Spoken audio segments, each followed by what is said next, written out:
Hello everyone, educators platform के एक नए वीडियो में आप सभी का स्वागत है। और आज के इस वीडियो में हम जानेंगे इंग्लिश की दो नई वोकैबुलरी या दो नए words.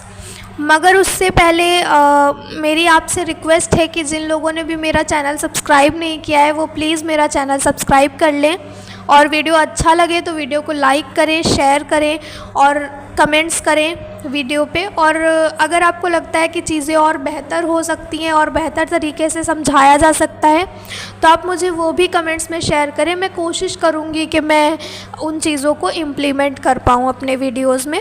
Thank you so much. बढ़ते हैं हमारे आज के पहले वर्ड की ओर। हमारा आज का पहला वर्ड या पहली वोकैबुलरी है पॉलीगमी। जैसा मैंने बोला, इसका प्रोनाउंसिएशन होगा पॉलीगमी, ठीक है। और इसका पार्ट ऑफ स्पीच होता है नाउन। पॉलीगमी एक नाउन है और इसका जो मीनिंग होता है वो होता है the custom of having more than one wife at the same time, यानी एक ही समय पे एक से ज़्यादा पत्नियां होना पॉलीगमी कहलाता है। इसके हिंदी मीनिंग की बात करें तो हिंदी मीनिंग है बहुविवाह। बहु यानी कई सारे, विवाह यानी शादियाँ, कई सारी शादियाँ एक ही साथ करना वो पॉलीगमी होता है, ठीक है। या फिर बहुपत्नी प्रथा। बहु यानी कई सारी, पत्नी यानी वाइफ्स, कई सारी वाइफ्स का एक ही समय पे होना वो भी पॉलीगमी होता है, ठीक है। और जैसे आपने पुराने समय में सुना होगा कि राजा दशरथ जो थे उनकी 3 रानियां थीं, है ना, तो उन्होंने 3 शादियां की थी, तो ये एक पॉलीगमी का एग्जाम्पल हो सकता है। या फिर अकबर जो था, तो जैसा हमने हिस्ट्री में पढ़ा है कि अकबर ने कई सारी शादियां की थी, तो वो भी एक पॉलीगमी का एग्जाम्पल हो सकता है, ठीक है। हमने जो एग्जाम्पल यहाँ पे लिया है वो है कि in ancient times polygamy was very common. In ancient times यानी पुराने समय में, पॉलीगमी यानी बहुविवाह, वॉज था, वेरी कॉमन बहुत आम, यानी पुराने समय में बहुविवाह एक आम बात थी, है ना।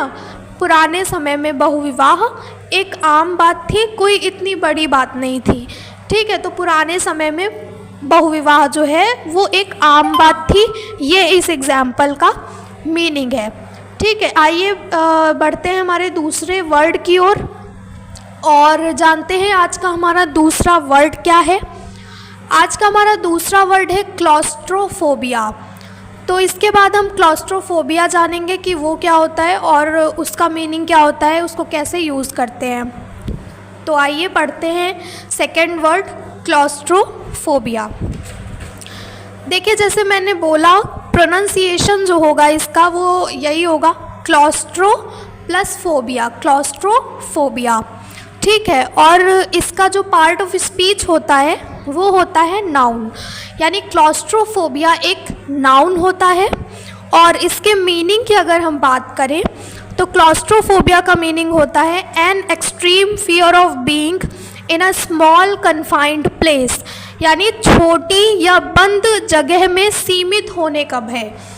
जैसे आपने सुना होगा कि मतलब किसी किसी को लिफ्ट में जाने से डर लगता है, वो लिफ्ट में ना जाकर सीढ़ियों से जाना ज़्यादा प्रेफर करते हैं। क्यों? क्योंकि उनको लिफ्ट में बंद होने से डर लगता है और लिफ्ट में मतलब वो नहीं रह पाते हैं, उनको लिफ्ट में उलझन होती है, बेचैनी होती है, डर लगता है ना, पसीना आता है। तो इस चीज़ को क्लॉस्ट्रोफोबिया कहते हैं, किसी छोटी सी जगह में बंद रहने से डरना, है ना, या किसी बंद जगह में रहने से डरना, वो ही क्लॉस्ट्रोफोबिया कहलाता है। जैसे कि कुछ लोग गुफ़ा में नहीं जा पाते हैं। गुफ़ा क्या होता है? गुफ़ा में अंधेरा होता है, ठीक है, एक सकरा सा रास्ता होता है, एक पतला सा रास्ता होता है, नैरो स्पेस होता है, छोटी जगह होती है ना, तो इसलिए लोग उसमें जाने से डरते हैं, ठीक है, वो भी क्लॉस्ट्रोफोबिया होता है। जैसे टनल होती है, सुरंग, उसमें लोग जाने से डरते हैं, पतला रास्ता होता है, नैरो स्पेस होता है, छोटी जगह होती है, अंधेरा होता है, लोग डरते हैं, उलझन होती है, बेचैनी होती है उन्हें, वो भी क्लॉस्ट्रोफोबिया है। या फिर जैसे जो मतलब अंडरग्राउंड ट्रेन्स होती हैं, जो ज़मीन के अंदर ट्रेन चलती हैं, उसमें भी कई लोग जाने से डरते हैं। क्यों? क्योंकि वो ज़मीन के अंदर चलती हैं, है ना, ज़मीन के अंदर से उसका रास्ता जाता है, अंधेरा होता है और मतलब ट्रेन में भीड़ भाड़ होती है, तो उस मतलब स्पेस में उनको उलझन होती है, बेचैनी होती है, डर लगता है। उसे भी क्लॉस्ट्रोफोबिया ही कहा जाता है। किसी छोटी या बंद जगह में रहने का जो डर है वो ही क्लॉस्ट्रोफोबिया कहलाता है। और इसका जो एग्जाम्पल हमने लिया है वो है she does not go inside a cave, यानी वो गुफा के अंदर नहीं जाती है बिकॉज ऑफ हर क्लॉस्ट्रोफोबिया, क्योंकि उसको क्लॉस्ट्रोफोबिया है ना, उसको बंद जगहों से डर लगता है, इसीलिए वो गुफा के अंदर नहीं जाती है। Thank you so much for watching my video और प्लीज़ मेरे चैनल को सब्सक्राइब कर लीजिए। Thanks a lot.